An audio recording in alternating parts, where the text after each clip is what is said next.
Yo, what's up guys? At nagbabalik tayo. Ivan Slira, I'm a trader since 2021. Ayan. Balik tayo sa tanong kung paano i-convert yung Skyro credit into cash. Ayan. Anong nakaraan kasi is gumawa ko ng video patungkol rin dito. So maraming nagtanong at nag-comment kung paano nga daw.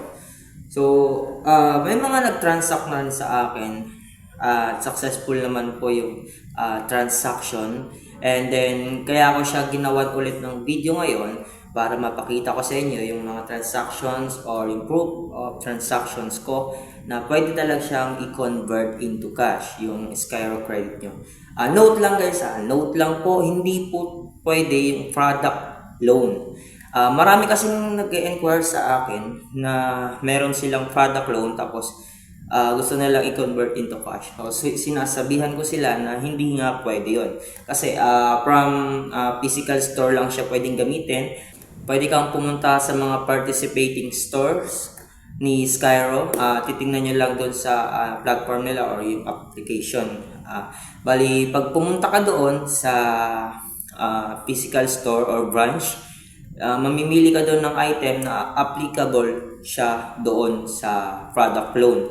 So, yun, pag na-approve ka ng product loan, pwede mo siyang like kumuha ka ng computer set or TV, appliances, at marami pa po siyang pwedeng magamit pag product loan. Ayan, balik tayo dito sa credit, no? Skyro credit. So, pwede nga ba siyang i-convert into cash? Sa Skyro credit, yes po, pwede po. Through QR code po yung process natin at mabilisan lamang po. Once na scan nyo yung QR code, babayaran pa kayo through GCash or Maya, bank transfer.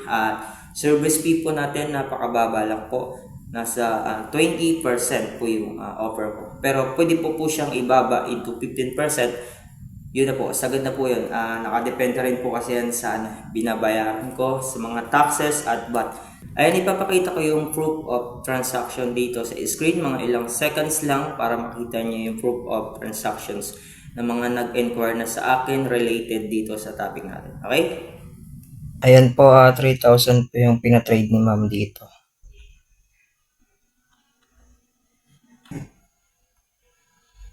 And po dito si Sir nagpa-trade ng 2,000 Skyro credit.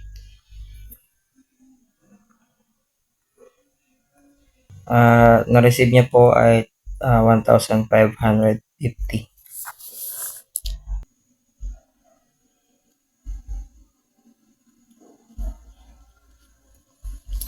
Ito naman si Ma'am Alea. Ito regular customer ko na ito. Ipabalik-balik to si Ma'am Alea. Total of 5,000 yung pina-trade niya na Skyro credit. Ayan, through Maya po yung paglipat ng pera. So, ang na-receive niya ay 4,000. Dito si Ma'am Joy, 2,000 yung pinatrade niyang Skyro credit. Then, via GCash po yung bayad. So, saan nyo nga ba ako pwedeng i-contact kung sakaling gusto nyo magpa-convert or trade ng Skyro credit limit offer nyo?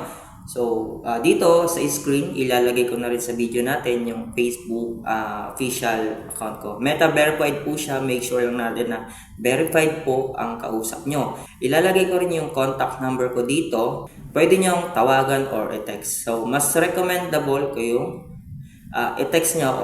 Recommend ko yung i-text nyo ako kasi nagpa-pop up siya dun sa mga messages at pwede ko yung replyan agad-agad.